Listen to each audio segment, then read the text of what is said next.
여러분 안녕하십니까? 위클리 서울입니다. 기후동행카드 출시 이후 교통이용에 새로운 변화가 감지되고 있습니다. 승용차를 두고 대중교통을 이용하는 시민이 늘어나고 있다고 합니다. 자세한 내용 이상범 기자가 보도합니다. 무제한 통합 대중교통권 기후동행카드 출시 2달. 대중교통 전환 횟수가 소폭 늘어난 것으로 나타났습니다. 서울시가 실시한 설문조사 결과 기후동행카드 이용자 2,023명 중 127명이 승용차 대신 대중교통을 많이 이용했다고 응답했습니다. 전체 응답자의 4%, 평일 사용자 50만 명을 기준으로 하면 약 2만 명이 승용차를 두고 대중교통을 이용한 것으로 시는 추정했습니다. 기후동행 카드를 활용한 대중교통을 이용했다라는 그런 통계 수치이기 때문에 저희들은 충분히 유의미한 대중교통의 전환 효과라고 저희들은 보고 있습니다. 30일에 단 하루라도 차를 안 가져가고 대중교통을 이용했다라고 한다면 그것도 대중교통 전환 효과로 봐야 된다고 보는 겁니다. 이를 근거로 시는 탄소 저감 효과도 거뒀다고 강조했습니다.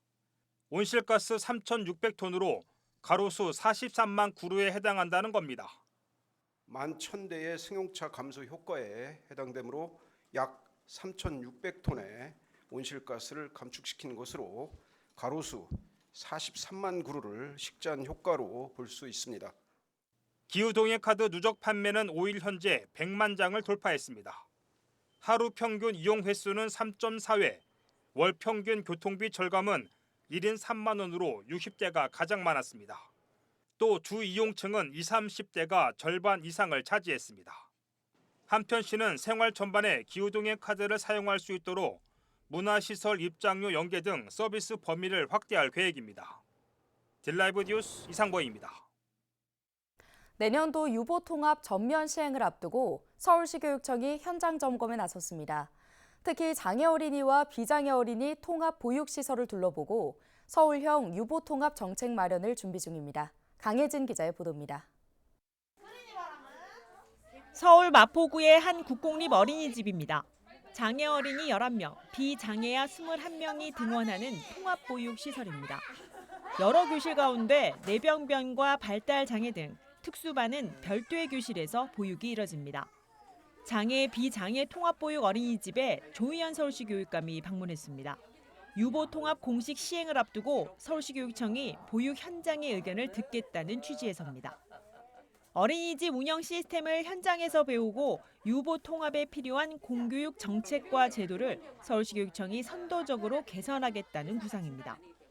기존의 기초지자체의 지원체제 하에서 받던 보육 서비스를 그대로 받고 플러스 이제 더 높은 수준의 질 높은 서비스를 받는 방향으로 이제 우리가 나가야 될 것 같습니다. 어린이집 교사와 장애, 비장애 어린이 학부모들은 교사 확충이 가장 절실합니다.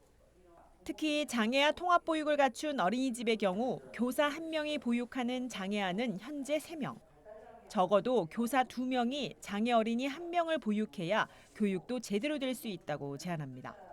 특히 장애 아동 같은 경우는 지금도 사실 굉장히 보육도 그렇고 교육도 부족한 입장이라고 하는데 교육기관은 사실 훨씬 더 부족한 입장이거든요. 제가 특수교육자 선정이 됐는데도 실제로 유치원 배치를 못 받은 사례여서 그런 부분들이 많이 확충이 되어야 된다고 생각이 됩니다. 어린이집 교사들은 영유아 장애 진단 조기 치료 도입을 제안합니다. 아이의 장애 진단 여부를 학부모와 교사가 정확하게 파악하고 받아들이도록 공교육이 나서야 한다는 겁니다.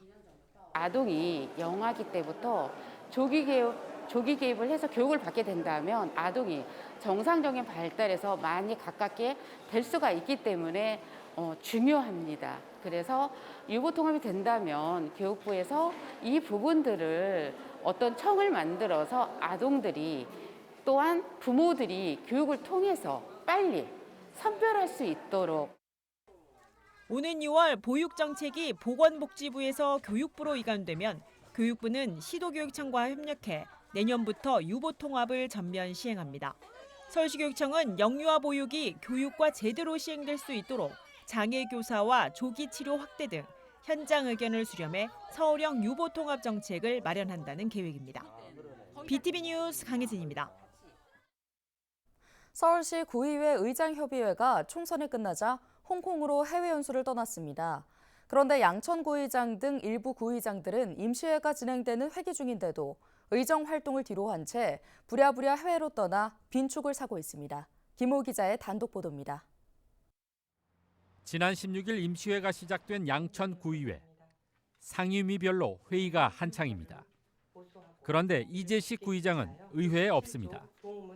서울시 구의장협의회 주관으로 해외 연수를 떠났기 때문입니다. 의장님은 지금 해외 연수 중이에요. 어디로 가신 거예요? 저쪽 홍콩 쪽으로 가신 거 알거든요. 양천 구의장이 홍콩으로 연수를 떠난 건 임시회가 시작된 지난 16일. 해외 연수 출발 날짜와 임시회 개회 일정이 공교롭게 겹치면서 임시회 첫날 개회 진행은 의장 대신 부의장이 진행해야 했습니다. 해외 연수에는 서울시 구의장 25명 가운데 19명이 참여했습니다. 양천 구의장을 비롯해 은평과 송파, 용산과 중구, 금천구와 성북 구의장 등 7명은 임시회가 열리고 있지만 연수에 참여했습니다. 이처럼 회기 중인데도 참여해야 할 만큼 홍콩 연수가 중요했는지 일정을 알아봤습니다. 16일 홍콩에 도착한 의장단은 첫날 문화체험을 시작으로 야경 감상과 야시장을 방문하는 등 모두 관광 일정을 소화했습니다. 둘째 날은 노인복지시설 한 곳을 방문하는 공식 일정을 제외하면 사원 탐방과 야경 감상 등 역시 관광 일정입니다. 셋째 날은 의회나 환경교육시설 중 한 곳을 방문한 뒤 마카오로 이동해 성당 방문과 분수쇼 등을 감상하는 것으로 짜여 있습니다. 회기 중인데 굳이 해외 연수를 가야 했는지 의문이 들 수밖에 없는 대목입니다. 의원들 간에 이제 임시 개최를 두고 약간의 이제 뭐 여러 가지 이견들이 좀 있어가지고 이게 계속 지금 딜레이가 된 거예요. 그래서 사실은 그 날짜가 겹치는 모습이 된 건데. 하지만 모든 구의장이 해외 연수에 참여한 건 아닙니다. 도봉구 의장 등 6명은 해외 연수에 가지 않았습니다. 특히 마포 구의장과 광진 구의장, 성동 구의장 등 3명은 임시회가 진행 중이어서 연수에 불참한 것으로 전해졌습니다. 일단 그것보다 회계가 먼저 중요하다고 생각을 하셔가지고 지금 판단을 하신 거라 이게 아무래도 이제 각 구마다 현안 사업이 달라서 현안이 그래서 아마 의장님께서 판단하시기로 이제 안 가시는 게 맞다고 생각하신 것 같습니다. 이번 연수에 들어간 비용은 1인당 180만 원. 이 비용은 각 구의회가 매년 전국 시도의회 의장협의회에 제출하는 분담금에서 지출한 것입니다. 임시회를 불참하면서까지 시민의 혈세로 해외 연수를 가야만 했던 이유는 무엇이었을까? 이제 크게 예산은 없는데 이제 마지막 6월까지 있으니까 이제 마지막 해서 조촐하게 왔습니다. 헬로티비 뉴스 김호입니다. 은평 세전역과 고양시청역으로 가는 광역철도 고양은평선 기본계획 초안이 공개된 이후 노선을 놓고 주민 반발이 거세지고 있습니다. 은평 주민들은 신사고객이 빠졌다며 기본계획안 수정을 촉구하고 있습니다. 손성혜 기자의 보도입니다. 출근 시간 봉산터널 주변 도로입니다. 차들이 꼬리를 물고 이어지고 있습니다. 대부분 경기도에서 서울로 넘어오는 차량입니다. 은평구와 고양시를 연결하는 봉산터널이 뚫린 이후 신사동을 통과하는 차량이 늘면서 이 일대 교통 혼잡이 심해지고 있습니다. 엄청 밀리고요. 그 터널서부터 밀려갖고 너무 급할 때는 얼른 빠져나갈 데가 없어갖고 그래서 걱정입니다. 참 이거 어떻게 대책을 좀 해줘야 되는데. 은평 주민들은 창릉 신도시가 건설되면 교통 혼잡은 한층 더 극심해질 거라고 걱정하고 있습니다. 주민들이 고양 은평선 신사고 개혁 신설을 요구하는 이유입니다. 이런 상황에서 고양 은평선 초안이 공개되자 논란이 커지고 있습니다. 은평 세전역에서 고양시청역까지 15km 구간에 8개역이 들어서는데 신사고 개혁이 빠졌기 때문입니다. 은평 주민들의 요구로 또다시 열린 고양 은평선 기본계획 공청회에서도 현재 노선에 대한 주민 우려가 쏟아졌습니다. 이날 공청회 최대 쟁점은 고양 은평선 표정속도. 경기도는 지난 1월 열린 주민 설명회에서 신사 고개역을 추가할 경우 고양 은평선의 표정속도 기준 미달 문제가 발생한다고 했습니다. 표정속도는 정차 시간을 포함해 계산한 평균 속도입니다. 주민들은 향동역과 고양시청역 구간 표정속도 공개를 요구했습니다. 그러면서 경기도가 표정 속도를 맞추면서 고양 구간 정차역을 늘리기 위해 신사고개역을 누락시킨 것 아니냐는 의혹을 제기했습니다. 서울 구간은 고양 은평선 역간 거리 중에서 가장 길고 가장 직선 구간으로 고양 은평선 표정속도 계산에서 결정적 역할을 하기 때문이다. 경기도는 서울 구간을 이용해 마을버스 노선처럼 8개 정거장을 꼬불꼬불 배치하면서도 은평 주민 30만 명이 요구한 신사고개역은 누락시켰습니다. 주민들은 또 고양 은평선 건설 사업과 관련해 서울시와 경기도 간 협상 절차상 문제도 제기했습니다. 고양 은평선을 서울에 연결시켜 줄 거냐 말 거냐는 서울시가 결정해야 되고, 서울 연결의 전제 조건은 창릉발 도로교통 쓰나미로 극심한 피해를 입게 될 신사동 주민들을 따돌거릴 신사고개역 설치입니다. 고양 은평선은 3기 신도시 고양 창릉지구 광역교통개선 대책에 포함된 광역철도입니다. 은평 주민들은 인접 신도시로 인한 교통 불편과 피해를 고스란히 떠안고 살라는 거냐며 거세게 반발하고 있는 상황입니다. 도대체 이 고양 은평선은 누구를 위한 철도인지 지금은 여러분 아시다시피 모든 게 상생 발전의 시대라고 생각이 듭니다. 한 지역에 이렇게 많은 피해를 주면서 저희가 지역 이기주의인 것 같아요. 이 계획 때 여기서 창릉 신도시가 생겼을 때 밀려 들어오는 교통량을 예상을 못 하셨어요? 아침에 이제 교통량 직접 보시고 어떠냐 한번 보세요. 이거 아니면 봉산터널을 막아버리세요. 그러면 저희들 피해가 없죠. 은평구도 주민들과 같은 목소리를 내고 있습니다. 고양 은평선 기본계획에 신사고개역을 포함시켜야 된다는 입장으로 고양 은평선 표정속도 검증 용역을 진행하고 있습니다. 주민들도 표정속도가 과연 적정하게 나왔는지, 진짜 신사고개를 넣었을 때 표정속도가 안 나오는지에 대한 그런 의문들이 있고요. 그 부분을 해소를 해야지 저희가 또 기본계획의 신사고개역을 반영하는 게 또 타당성을 확보할 수 있다는 취지에서 그 관련된 용역을 지금 진행을 하고 있습니다. 하지만 경기도는 현재 기본계획안의 노선 수정은 사실상 불가하다는 입장입니다. 노선을 수정할 경우 표정속도와 사업비 문제가 발생하고 타당성도 다시 조사해야 하는데, 그렇게 되면 사업이 1년 이상 지연된다는 겁니다.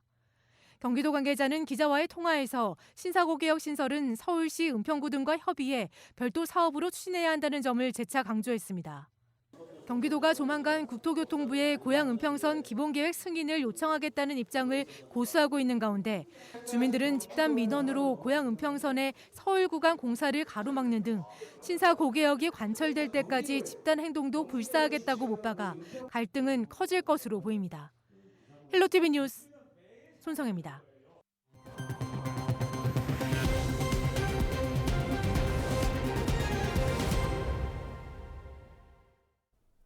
서울 은평구에는 수도권 최대 규모의 한옥단지가 있습니다. 은평 한옥마을인데요.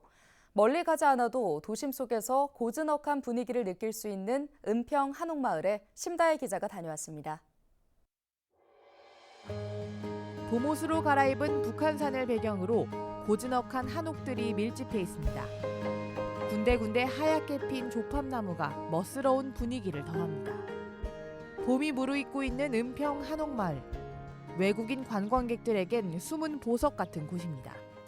Yeah, actually, comparing to Bokson, I think this place is more peaceful and a lot more quiet.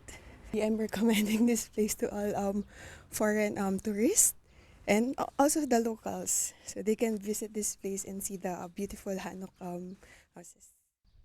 은평 한옥마을은 10여 년 전 수도권 가장 큰 규모로 조성된 한옥단지입니다. 골목을 걷다 보면 전통과 현대의 조화를 이룬 한옥들을 구경할 수 있습니다. 대부분의 한옥에는 실제 주민들이 살고 있는데요. 한옥을 구경하며 저마다의 개성을 찾아보는 것도 쏠쏠한 재미 요소입니다. 지어진 게 다 조금씩 틀리잖아요. 그런 걸 보면서 느끼고 북한산도 돌고 그러면 굉장히 좋을 것 같아요. 40년 만에 이곳을 찾았다는 홍광택 고석홍 씨는 변화한 마을의 모습을 보며 옛 추억에 잠겼습니다. 70년대에는 여기 기자촌이 있었는데 그때만 해도 엄청 한적했어요. 근데 번화한 데서 조금만 오면 이렇게 엄청나게 멋진 곳이 있다는 것을 걸어서 들어오는데 버스 타고 들어왔던 것 같아요. 뭐 오늘은 이렇게 길도 넓고 한옥마을도 있고 다 좋네요. 은평 한옥마을에 위치한 생태습지입니다. 이렇게 데크길을 걸으며 봄꽃과 한옥을 구경하는 것도 은평 한옥마을의 봄을 즐기는 방법 중 하나입니다. 근데 그때 봤을 때 너무 예뻐가지고 안쪽으로 더 들어가서 더 즐기려고요. 이번 주말 도심에서 고즈넉한 한옥골목을 누비며 봄 기운을 느껴보면 어떨까요? 헬로티비 뉴스 신다입니다. 서울시가 올해 장애인 복지 예산으로 역대 최대 규모인 1조 6천억 원을 투입한다고 밝혔습니다. 이는 전년에 비해 8.4% 늘어난 것이며 서울시 총 예산이 1조 4,500억 원가량 준 것을 감안하면 확대폭은 더 증가한 것입니다. 서울시에 등록된 장애인은 전체 인구의 4%에 달하는 38만 9천여 명으로 올해 배정된 예산은 장애인 1인당 420만 원가량 지원되는 규모입니다. 배정된 예산은 장애인의 삶의 질 향상을 위해 거주시설 환경과 이동 편의 개선, 맞춤형 체육시설 확충 등에 사용됩니다. 은평구가 오는 2026년까지 봉산에 총 9.8km 길이의 무장애 숲길을 조성합니다. 봉산 무장애 숲길은 장애인 등 여행 약자들이 제약 없이 숲을 둘러볼 수 있도록 계단이나 턱을 없앤 길로 현재 5.2km 길인데요. 은평구는 2년 내에 나머지 4.6km 구간을 완성하고 숲길 주변에 편백나무를 추가로 심을 계획입니다. 은평구는 지난 2014년부터 봉산에 남부지방에서 자라는 편백나무를 옮겨왔고 지금까지 총 13,400그루를 심었습니다. 양천구가 신월동 한아름 어린이공원에 맨발 흙길 산책로를 조성했습니다. 신월 2동에 위치한 한아름 공원은 15년 전 신정 1에서 3구역 재개발 사업 고시로 공원의 용도가 폐지됐지만 재개발 사업 추진이 지연되면서 장기간 방치됐던 곳인데요. 양천구는 공원 곳곳에 쌓인 쓰레기를 제거한 후 어린이 놀이공간으로 활용됐던 중앙 공터를 맨발 흙길 산책로로 재조성했습니다. 구는 재개발 사업이 정상화되는 시기까지 한시적으로 공원을 관리하고 운영할 예정입니다. 오늘 준비한 소식은 여기까지입니다. 함께해 주신 여러분 고맙습니다.